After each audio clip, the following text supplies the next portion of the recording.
Okay, hi all. Going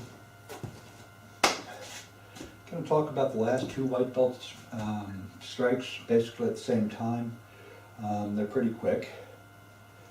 The first, of course, is the Y hand. Your striking area is right here. It's right where the index finger and thumb meet in the web of the hand. And this is really useful for throat shots, and not really all that useful for much else. But it's a good basic, it's a very good basic technique to have for self-defense, rape defense, etc. When you block, maybe you want to throw something out just to get the guy away from you, and you get his chin up, and the shot just comes in up under the chin and into the throat. It should put you, once you've expended your force, it should put you basically on the Adam's apple. Now, there is some argument about this as to whether or not you want to use all your force or just some force.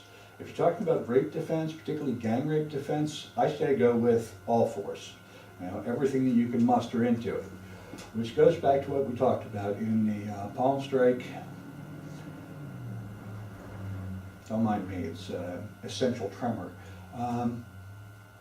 It's what we talked about in the palm strike and in the other one where you're bringing all your power up from the foot through the rest of the body and then at last out through the hand. A strong shot on an upward angle, under the chin, into the throat / Adam's apple, and have a real devastating effect on an opponent.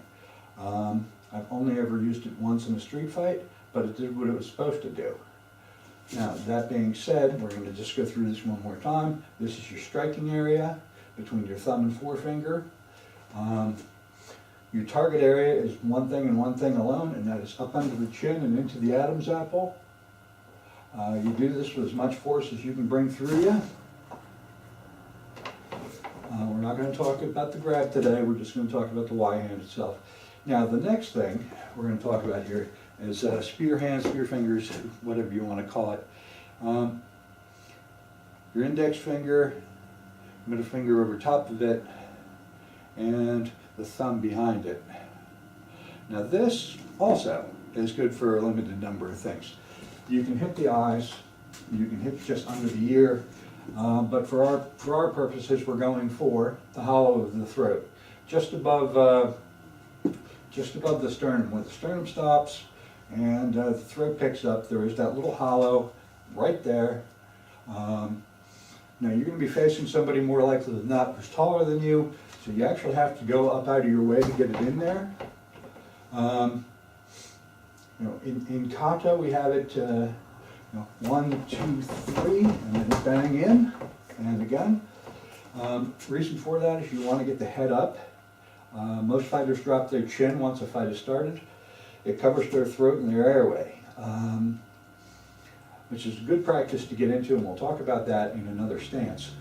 But for right now, we're just talking about the spear hand, spear finger, and the one place that it is most useful is in the hollow of the throat. Makes me want to barf just doing it with limited amount of pressure. It can be a very nasty technique. It is a very nasty technique, but if you're dealing with a rape or gang rape situation, since this, the heart of the program is rape and gang rape defense, I say put everything you got into it. Drop the guy and run like hell, especially if you're dealing with a group. This is a good way to get through somebody, 1 or 2 shots, and then move on to whoever's next, or try to find yourself a hole to rabbit through and take off. And if you do manage to make a hole in a group that you can get away from, scream your fucking lungs out. And try to bring as much attention to yourself as humanly possible. That tends to make the bad guys want to go away, especially if you're talking about something on the street.